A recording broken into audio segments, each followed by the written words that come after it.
And I've got an amazing guest with me today. Her name is Tracy Enos, and she is an author and advisor to multi-million-dollar SaaS companies and many executives who are looking for ways to improve their presence on the internet and through tools like LinkedIn. And Tracy has gone through some really interesting events in her life that have helped her become an entrepreneur and advisor. So Tracy, how are you doing today? Hey, I'm doing great, Emmett. Thanks for having me on. Awesome. And thank you so much for jumping on. And, it's so great to have you because not only did I, notice your story about how compelling it was in the sense of overcoming adversity and that challenge that you had, especially now during quarantine, but also this idea that, you're able to make that transition to help so many other people through social media and everything. So just to, get an idea, can you share a little bit about, that time that you got injured, but you were still able to make it through and still keep the work up and build your business? I mean, that was such a great story. Can you share that? Oh yeah, so that was 2015. I still remember the day and the time, July 7th at 5:30 a.m. 2015. And I had an argument with a hot pot of boiling water and pasta. and as you can imagine, the hot boiling pasta water won. So, so freak accident, split second. That's just how it rolls. You're still tired at 5:30 in the morning. So I was doing some prep work for the week, even though that fell on a Tuesday. I just hadn't done it the Sunday before. So I was making some brown rice pasta, and I missed the colander. Well, actually, the colander was sitting on top of dishes in the sink instead of me moving dishes out of the sink and put the colander in the bottom of the sink. Okay. And so I didn't want to burn my bare feet. So I'm wearing like my boyfriend's t-shirt, which was like a dress on me. And I'm wearing yoga pants, or like the capri yoga pants, and I'm barefooted.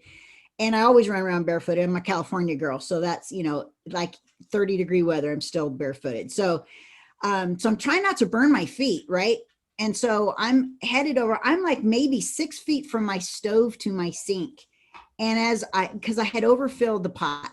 And as I'm trying to get the water, I see it starting to spill into the colander.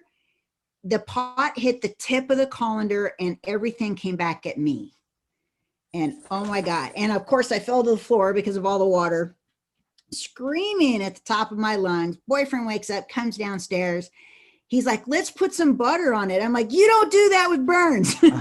Butter. What a good idea. I'm like, throw me go get the shower, cold water, and throw me in there with all my clothes on. And we did. And he helped me upstairs and got in there. Spent like 20 minutes in there until I couldn't stand it any longer, just to stop the burns, and headed over to the ER. And come to find out, I got some misinformation at the hospital, or at the ER. And they told me to wait to go see my primary care physician. Instead, they should have sent me to the burn unit. Didn't realize how bad it was. And so I waited a few days, and my PC they're not open on Fridays. And this happened on a Tuesday, but I called on, Tuesday when I got back from the ER, and I couldn't get in.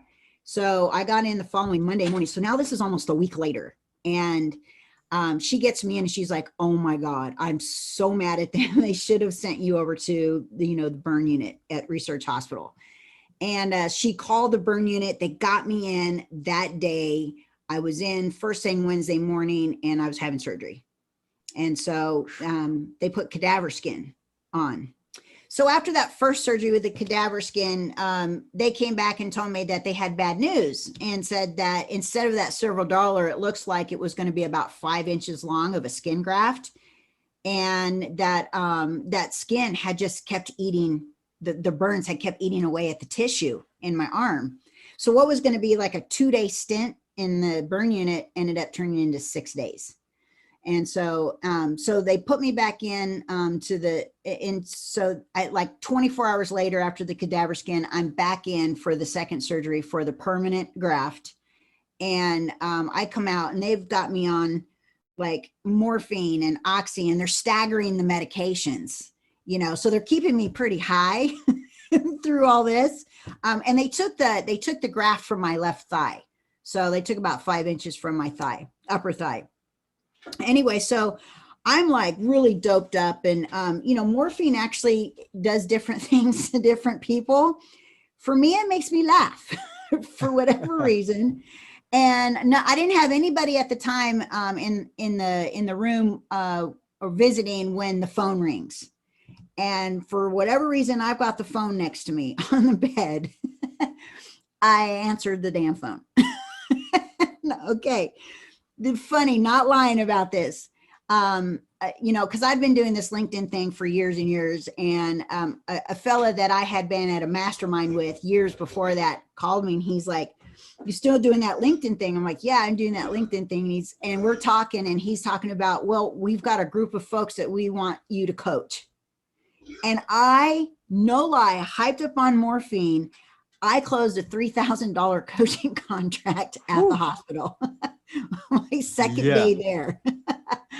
And I don't recommend people do that. I'm Right, just on saying. morphine. You never know On what you say. morphine. Right. But that was pretty cool. But, it didn't take me until after I got out of the hospital to realize, it's that foundation that I'd built in LinkedIn prior to that traumatic event that kept my business afloat. You can imagine what was going through my brain. I've got my left arm, it's all wrapped up. I'm being told I'm going to have a few more surgeries after this one, depending on how the scars are healing. I'm in a compression sleeve. They said 9 months to a year. And I'm thinking that, I'm going to lose everything, and I'm a single mom, and I still have 2 boys left at home. I think Asher at the time was 15 and Keenan's 3 years younger. He was 12. And I'm just like, I'm going to lose my car. I'm going to get evicted and whatever. But, because of that foundation, I still had some clients to work on. I was still able to type. And so, Yeah. I started building that business. And in the following October, this is when LinkedIn had actually pushed out their new publishing program. It was called Pulse. And that's where they had categories, and people could follow categories based off of different topics. And I wrote an article about productivity because they had like a calendar that they wanted you to write about stuff based off of their calendar. You could write anything that you wanted, but you were more likely to get featured in one of these categories had you followed the calendar. And it was productivity tips. So I wrote an article about LinkedIn productivity between LinkedIn and Evernote, which they don't have that feature anymore, but at the time it was pretty popular.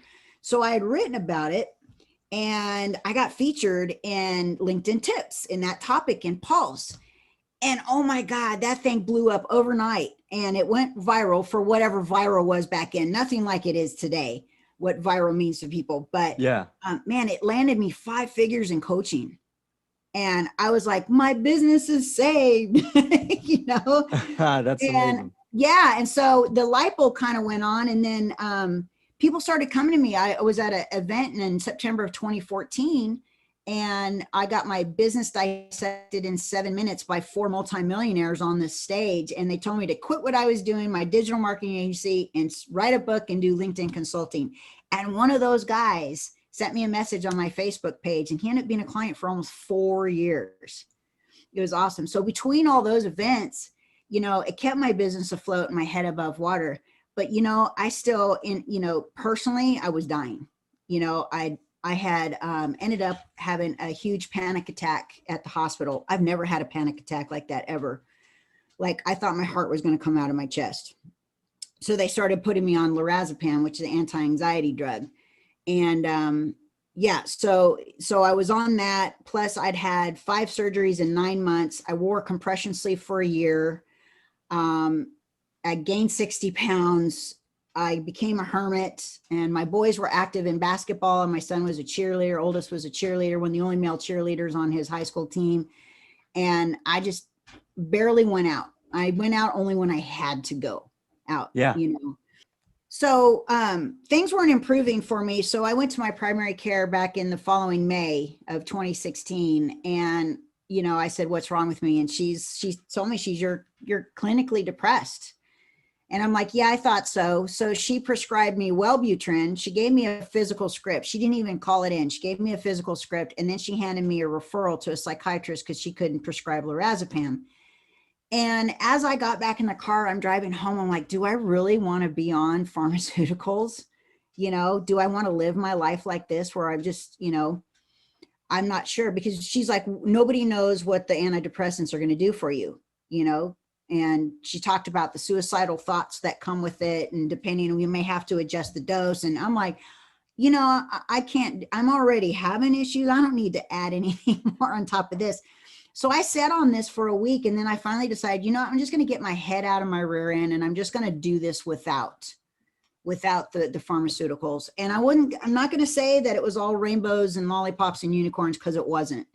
And even to this day, I mean, I've improved a lot over the years, but I still have those days. You know, I'm still self-conscious. I still don't wear tank tops anymore. You know, nobody else cares about the burns but me. I'm the only one that cares about the burns. But what had transpired is that, you know, I started doing some mindset changes, started doing some affirmations, and I started listening to very knowledgeable people about, you know, changing your brain. And I did more in the next year than I had done the prior year before that. Just because I just lit a fire under my butt and went for it. I just did it, you know? Yeah. And that is, it is what it is. And all the time I'm still wearing the big t-shirts. I'm still hiding behind my laptop. I'm the only time anybody ever saw me was doing a Zoom call. I didn't do content videos or anything like that. In fact, I'm just starting to do them now because I hate being in front of the camera. And I think a lot of it has to do with the fact of those burns, but it's not on my face. No one can see them, only it's an internal thing. But I'm now not letting that define my business. That is absolutely phenomenal. So thank you for sharing that story, because, you know, it captures this idea that even after the problem, you know, the 6 days that you spent in the hospital, even after the problem, the surgery has been, you know, supposedly managed by the doctors, you know, there's this ongoing thing that you shared, and, you know, this ongoing challenge that, you know, that when people talk to you or anyone in general, they don't really see it's below the surface. And for you to be able to go through all that and still be able to, you know, build that business, and, you know, from that moment, is absolutely fantastic. So thank you so much for sharing that. And, you know, just looking at like going forward, as you know, started to do this coaching and started to do this advising, and, you know, made that LinkedIn post. When you started to work with, I guess, like bigger clients, can you share some of the, I guess, challenges and ways? Like, let's say that there was someone who, you know, has like a company, and, you know, they're at couple $1 million, and they want to use LinkedIn as a better source for lead generations, marketing. What are some of the challenges that you commonly find people facing? What are some of the solutions? Can you share a little bit about that? Sure. The first thing that I think a lot of people and companies included ignore is that foundation work that I'd mentioned, you know, prior to my burns. And that foundation work starts with understanding who your client is.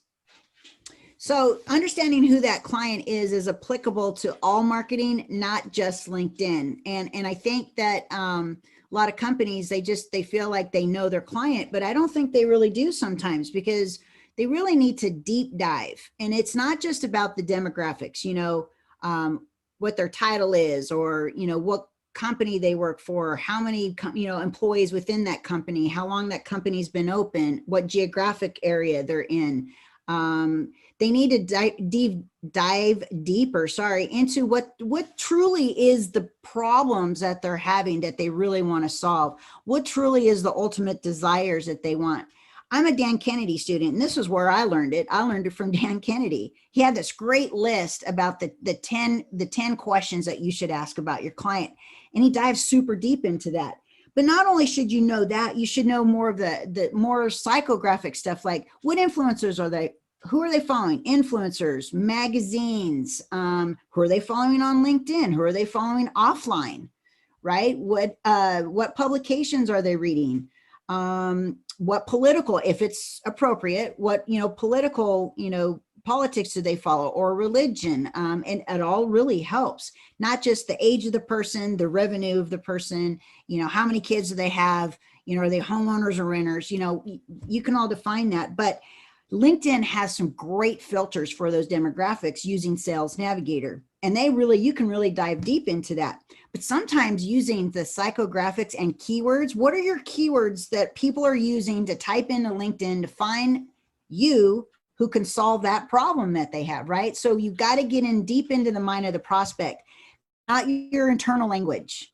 A lot of times your prospects know your internal language, but a lot of times they don't. So if you start to speak to them in your internal language, it's like going to the doctor and he's giving you all these medical terms and you're sitting there going, no, what, huh? Give me layman's terms, doc. Give me something I can understand, right? So knowing that stuff is key. That is first, but keep in mind, LinkedIn's a search engine. So you got to brainstorm keywords. And a lot of times we have to research outside of LinkedIn because we'll sit down and we'll just brain dump. But then we'll go to our competitors' websites and start checking them out. What am I missing here, right? So we research not only our client in LinkedIn, what titles do they have, where are they located, but our competitors. You got to see what they're doing, not just, on their website or other social, but what are they doing in LinkedIn? Because your profile and your company page are there to differentiate yourself from your competition, right? You want to win. And people are lazy. Like they either half-ass their profiles or they just forget it altogether, right? And then they go out and try to do all this marketing and then they're like not netting the results. And it's because they haven't sat down and done the foundation work first. So once that's done, I think the second most, for companies anyway, most challenging thing is getting the employees to be advocates for them, right? How do we internally get our employees to be our biggest cheerleaders and share company updates and company culture and things like that? Because all the employees have their own networks. They're not all connected to the same people, right? So you want, the more that you do content and sharing of it, their networks are going to get notified. They're going to come in and go, oh, I didn't know this about this company. You can bring in clients that way or customers that way. But prior to the update in December for company pages, it was difficult to do that. As a matter of fact, there was a company that I worked with, a SaaS company out of San Francisco. I won't name them, but they're an agile and DevOps company. And it was the CEO that gave me a phone call and said, how do we get our sales and marketing team to go out there and share our stuff? And I said, why are you asking me that question? I said, I'm not working in your internal, marketing or sales department. You need to contact your marketing guys and come up with a plan to do that.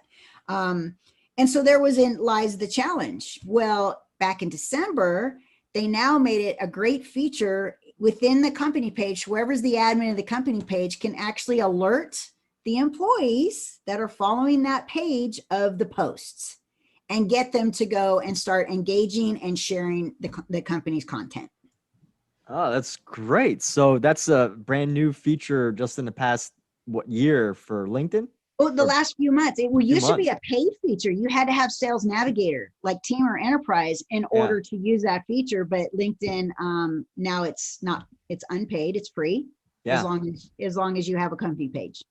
Oh, that is pretty phenomenal. So thank you for sharing that amazing new tool. So just to get an idea though, like even that still requires the convincing people to get involved and, getting the people on board. So what would you say, like on an individual level? Like, of course, the CEO realizes the need, the marketing team realizes the need for their people to get involved. So what are some tips or advice or even reasons to do so for the individual who's just like, do I need another social media profile? Like, what are your thoughts on that? Well, I'm going to be honest with you. LinkedIn's an authority site and Google indexes LinkedIn pages, company pages, and profiles typically above your website unless you're dumping a ton of money in SEO. So if somebody Googles your name or the name of this, an executive within the company, more than likely that's coming up above Facebook, Instagram, Twitter, and your main website. So people are going to do their due diligence, right? People do business with people they know, like, and trust. Now, if they go and they click in Google or they do a search in LinkedIn and they go over to the company page and then they click on the employees of that company, you're going to see their titles in there. And more often than not, it just blows my mind that the executives of the company's profiles are crap. They look like they're horrible. And they are the face of the company. Even if they're... What's an example? What's like an example of I mean, Well, sometimes we either can see, it's the but old, well, look, LinkedIn's 18 years old. So it's either the old resume style or it's not filled out, or I am the CEO at XYZ company, right? Very little's filled out in, in the about section. It's because they haven't evolved with the changes of the features in a profile, right? Even if they're not actively using LinkedIn to go out and do direct outreach and doing the marketing, it doesn't matter. They should still look like they are, part of the company, right? They should look good. In fact, their profile should be better than the sales and marketing team's profiles. I'll be honest with you, right? It's all about perception. So, and a lot of times I'm gonna just let people know, look, they said LinkedIn's, I don't know how many years ago this was, 92% of all CEOs, I think Fortune 500 company CEOs, they're on LinkedIn, but they're not active in LinkedIn. They may be on LinkedIn, but they're not active, but it's the people who report to the CEO or the CFO or the executive that are using LinkedIn, right? Those are the people that you want to get in touch with. But people are going to do their due diligence. Before I work with a company, they're going to Google them. They're going to look at their website. They're going to look at their social media. And do not ignore LinkedIn. Do not ignore LinkedIn. Look, LinkedIn said during the first 60 days of the pandemic that their activity increased 55% over 2019, all of 2019. What does that tell you?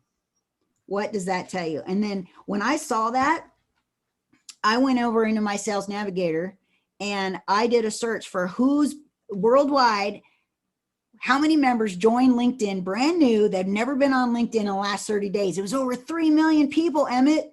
So I'm telling you, LinkedIn is not time to ignore it anymore. You still have an opportunity to use LinkedIn to grow your revenue, to get your sales team, bringing in those leads and closing deals. Now's not the time to go play on TikTok or Snapchat yeah. or Instagram unless it's appropriate. But for most businesses, Facebook business pages and LinkedIn and maybe Twitter are the places to be. And here's a question, and maybe you can shed some light on this. And this is, more so about social media in general. When we think about Instagram or when we think about TikTok or even like YouTubers, a lot of kids and young adults and they want to jump on those platforms because they hear monetization and like sponsorships and all of that. Do you see any of that type of opportunity happening through LinkedIn? Like, I'm glad you asked, because this just came out a couple weeks ago that they're looking at launching a beta program for LinkedIn creators. A little bit probably monetization like YouTube. So I hear Facebook's doing that too.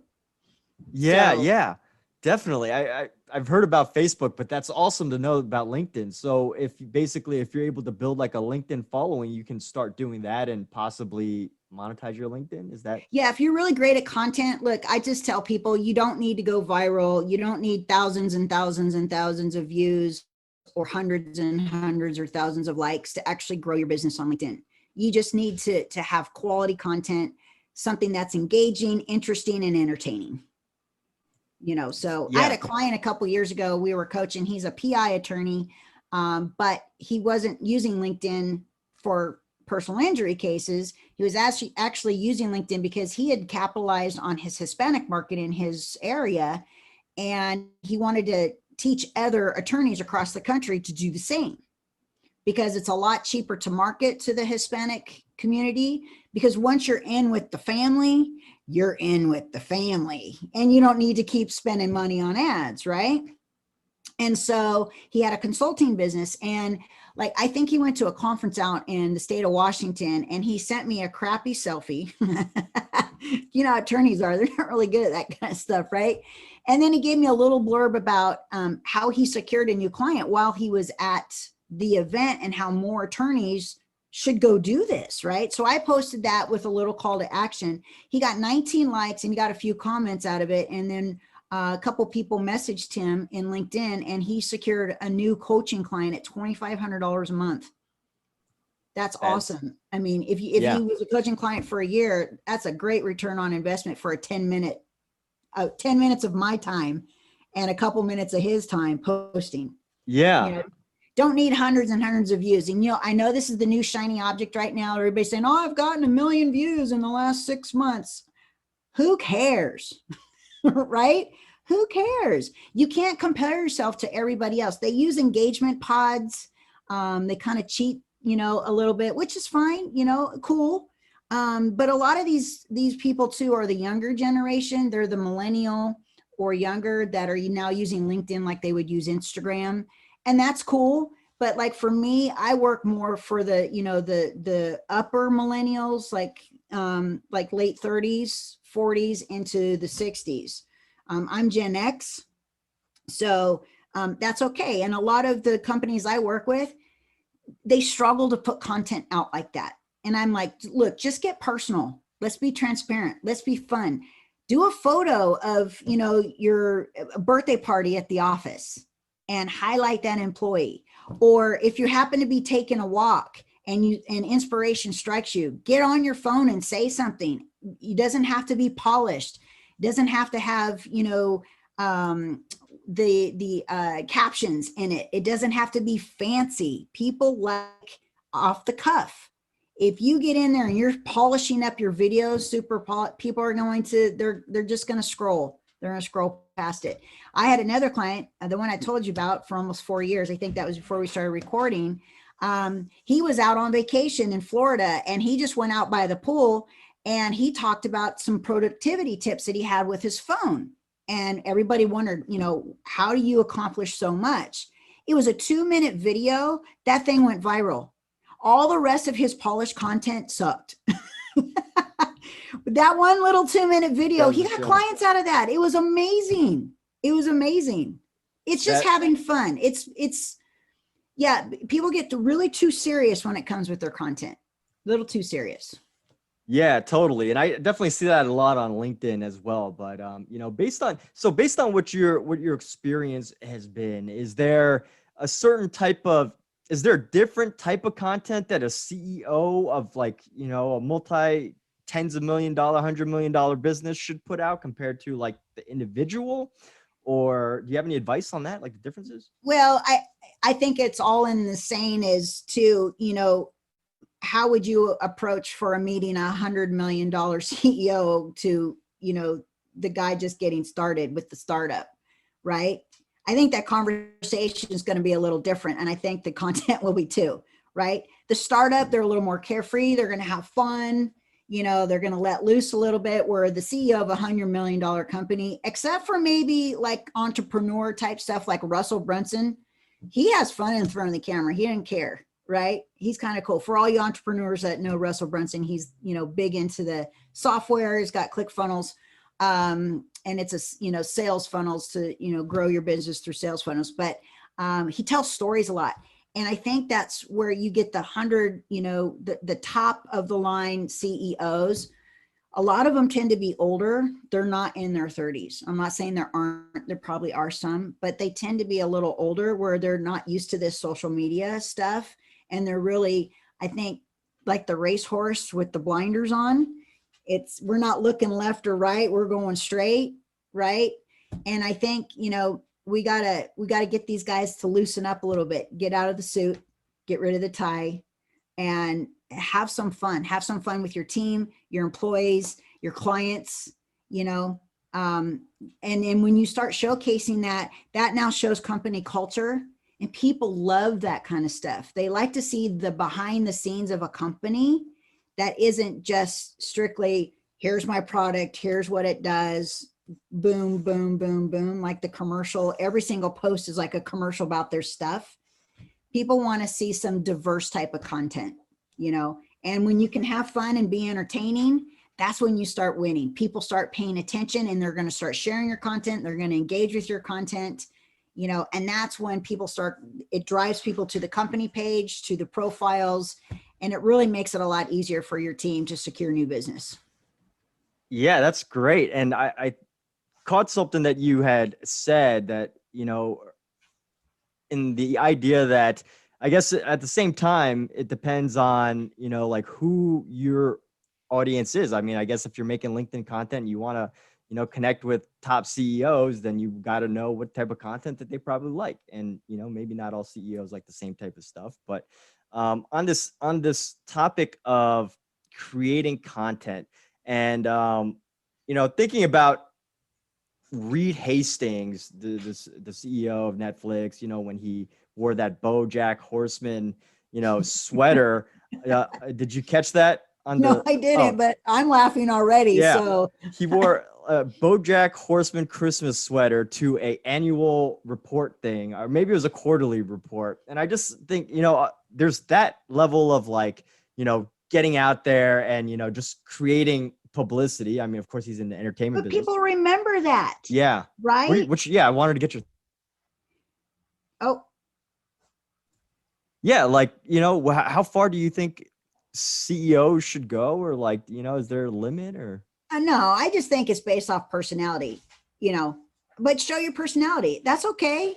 Um, I mean, I think, what do they say this in media with celebrities? There's no bad press. So, right? Isn't that right? And even when you get the bad press, they're still getting popular. They're still Right, making money exactly. even with the bad press. I'm not saying do that in LinkedIn, but I'm just saying I don't. I think when we're just too, LinkedIn has grown up, and I think long are the days of posts that are too formal. What really used to work in the beginning, we would start sharing content from other sources. This is what I meant by, what are your clients reading? What online publications, who are they following? Well, when you can get that information before they have time to, and then you share it with them, then they remember you because you're giving value, right? But those posts don't work well on LinkedIn anymore. They just don't. Maybe in a personal, message to them, it might, but in LinkedIn, it doesn't. So you just have to get fun. Like, I have a new roofing client. They're a commercial and industrial roofer, and I love this married couple. They're amazing. But I started sharing some ideas of what their guys could do, get up on when they're doing one of these big roofs, and get that phone out. And I said, if you got those guys up there dancing, and then you're talking about what you're doing on top of the roof, and then who you're doing it for, people are going to remember that. Oh, And yeah. they're going to come back and they're going to look at your profile. They're going to see what you do. And if your profile is well optimized and it's speaking to the client, so it's client focused, you're going to get a message. Somebody's going to want to connect with you. Somebody's going to want to message you, or they'll say something in the comments. That's what I'm talking about. That's memorable. That's entertaining. It's interesting. Now, I'm not saying every post has to be like the dancing, guys up on the roof. But I told them, I said, they're named Troy and Marsha. And I said, well, it would be fun to see the two of you dancing. And they're like, no, we're not do that. So I'm like, all right, well, why don't you have your crew do it? So Yeah. It's just, I mean, not every post has to be like that, but people are going to remember that, and they're going to follow you, and they're going to want to see more content. They're going to see what you're going to say and what you're going to do next. Right. Yeah, 100%. And that also goes to the idea of getting your employees engaged. Like, if you have an idea, there's one right there to get their employees engaged, give them a reason to be on LinkedIn. And on top of that, you never know, just like as you're talking about Russell Brunson, you never know when the thing that you do can become a big viral thing. So. Absolutely. Yeah. Do you ever see his partner talk? Nope. Oh, no. Yeah. You I ever didn't see even know he Todd had Dickerson partners. talk? No, not at all. Yeah. No, it's all Russell. But you know what? He's gotten comfortable in front of the camera. And believe me, for those of you who follow him, I don't know if you've seen his early videos. They were horrible. He was so scared in front of that camera. He was so scared. So, but it just takes practice. It's when your personality shows, that's what people like. I throw out personal stuff every once in a while, and then I get the message. I even get private messages, and oh yeah, I did this too. And then because you're back front of mind, they go back and read your profile and go, oh yeah, I guess I do need LinkedIn help. Tracy's the one to do it because I'm front of mind. I'm the name that rolls off their tongue at that moment. That's a great tip too. Do your best to be front of mind. And that is fantastic. All right. So, you got this book as well that you've written, LinkedIn Publishing to Profits. Now, you've given some amazing ideas, and at this point, and creating content and all of that. So can you tell us a little bit about like what we would get out of, reading your book? Is it, specific strategies to do marketing, or is it creating the profile? What's it all about? Well, the book was published in February of 2018, so it's out of date. LinkedIn has added a lot more features than I covered in the book. But I will say this, there are still some relevant items in there. For example, the very first chapter talks about foundation and profile. And then we start talking about different content. I mean, it was mostly because LinkedIn changed this afterwards, but it was mostly about articles. So it was like the 5 steps. And the first step was your foundation work to getting your articles. And we were using articles for authority and for, your call to actions and getting people to come in and read your articles. So some of it's still applicable, like, the developing of the articles, how many words are best and what types of articles are great. And how to break up your content with photos and things like that. That's all still relevant. And then I do a bonus chapter about the news feed. And there's a fellow in there that I highlighted. His name is Josh Fechter, and he has now been banned from LinkedIn. So his partner is still on LinkedIn, but he did some things and cracked the code and used some software that he wasn't supposed to use. This is where the engagement pods came around. So if you got early on in with Josh and his group, you're still, your posts are still going viral as well, as long as you're still, creating content. And so some of that stuff's still relevant, but the book is going to be rewritten coming the next couple months. So it'll probably be out either late summer or early fall. And it's going to have everything else in it that's come up. So we're going to take out the bonus chapter, and it's going to become a chapter. We're going to really, dive deep into newsfeed content. We're going to talk about publishing has changed now to newsletters. I still don't have newsletters yet. We're going to talk about LinkedIn Lives. We're going to talk about LinkedIn events. And we're going to talk about how you can use all of that to promote your company and whatever thing that you got, whether you're a solopreneur or you're an actual, large company, and how you can use that to the best of your ability and grow your business to 6 figures or more. That is fantastic. And I love the idea of, taking this book that you had from 2018 and, continuing to grow it, to advance it as LinkedIn continues to evolve as well. And you've shared some great things like the content creation system that LinkedIn is going to be coming out with soon. So I look forward to that because, I would love to see more content from LinkedIn creators. Well, then you should, Emmett, if you want to be a creator and get in that beta program, you better start creating some content. Yeah, that's right. I need and to then get use the hashtag LinkedIn creators. Is that's or LinkedIn creator? Yeah. So that's a LinkedIn creator. So that's the big hashtag. That's the hashtag. Okay, cool. Hey, you can actually put that in the search bar with the hashtag and then LinkedIn creator, and it'll pop up. It might be plural. Yeah. So I don't know if it's singular or plural, but just go into the search bar and check it out and see whether it's singular or plural. LinkedIn creators. Yeah. Okay, cool. And maybe do both. I don't know. I'm sure some people, there's probably at least like a couple people that do the one that's not the official one. Oh, and that's what we're going to talk about too, is hashtags. Because before that book was written, hashtags, they were just starting to roll out hashtags, and now hashtags have become a thing in LinkedIn now. Yeah, so I remember that. Like, it felt like there was some point in time when, people started using hashtags more, even though it was already popular on Instagram and Facebook. It was like something happened. So wonderful. Well, LinkedIn decided that they were about 2-3 years behind Facebook and Instagram. Maybe they need to catch up. So. Yeah. Wonderful. Cool. All right. Well, Tracy, thank you so much for being on this episode and sharing so much of your wisdom and knowledge about LinkedIn and, helping companies to grow their profiles, grow their companies simply by getting their employees more engaged and all of that. What would be the best way for anyone to reach out and, contact you if they'd like for some consulting or anything like that? Well, sure. They can actually reach me on LinkedIn. It's Tracy Enos, Enos. For those of you who are baseball fans and are St. Louis Cardinals fans, it's Enos Slaughter. Or if you're my age, Dukes of Hazzard, Enos from Dukes of Hazzard. And then you can also find me. I actually will give you a PDF of that book, LinkedIn Publishing to Profits, because it's kind of out of date. Don't want you to buy it for $8 on Amazon. And also I'm going to give you our 23 point, well, actually it's now 28 points, but what I have in here is 23-point profile checklist. This was a coveted checklist that I have my clients request of me, so it will keep them on track as they build their profiles through our coaching. So I'm willing to give that to you all for free. And you just need to go to linkedintopublishing.com, www.linkedintopublishing.com. Wow, so many great things there, and all of that's going to be in the description.